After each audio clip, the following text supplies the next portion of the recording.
Épître aux Romains, chapitre 5.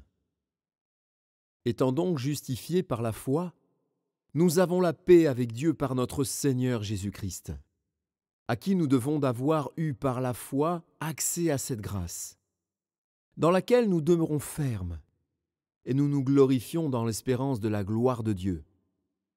Bien plus, nous nous glorifions même des afflictions, sachant que l'affliction produit la persévérance la victoire dans l'épreuve, et cette victoire l'espérance. Or, l'espérance ne trompe point, parce que l'amour de Dieu est répandu dans nos cœurs par le Saint-Esprit qui nous a été donné.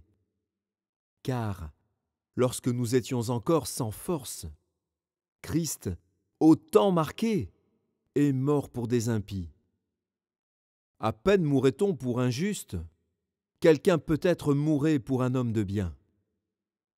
Mais Dieu prouve son amour envers nous, en ce que, lorsque nous étions encore des pécheurs, Christ est mort pour nous.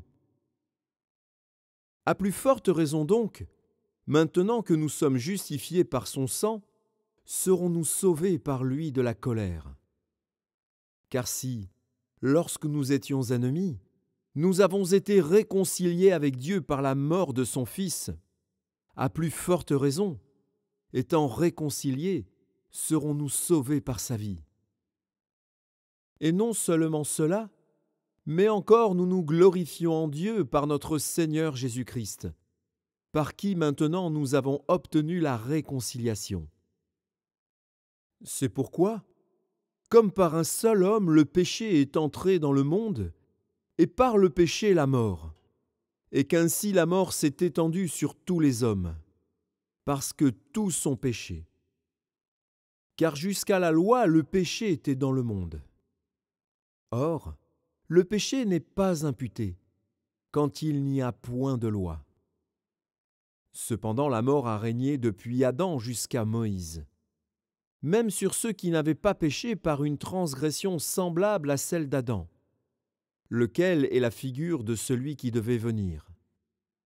Mais il n'en est pas du don gratuit comme de l'offense, car si par l'offense d'un seul il en est beaucoup qui sont morts, à plus forte raison la grâce de Dieu et le don de la grâce venant d'un seul homme, Jésus-Christ, ont-ils été abondamment répandus sur beaucoup. Et il n'en est pas du don comme de ce qui est arrivé par un seul qui a péché.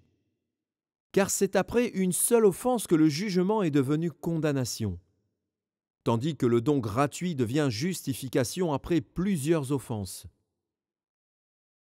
Si par l'offense d'un seul la mort a régné par lui seul, à plus forte raison ceux qui reçoivent l'abondance de la grâce et du don de la justice régneront-ils dans la vie par Jésus-Christ lui seul.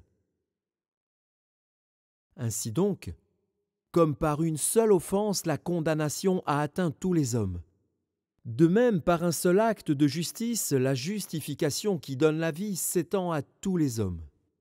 Car, comme par la désobéissance d'un seul homme beaucoup ont été rendus pécheurs, de même par l'obéissance d'un seul beaucoup seront rendus justes.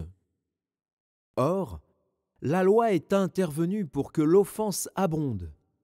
Mais là où le péché a abondé, la grâce a surabondé, afin que, comme le péché a régné par la mort, ainsi la grâce règne par la justice pour la vie éternelle, par Jésus-Christ notre Seigneur.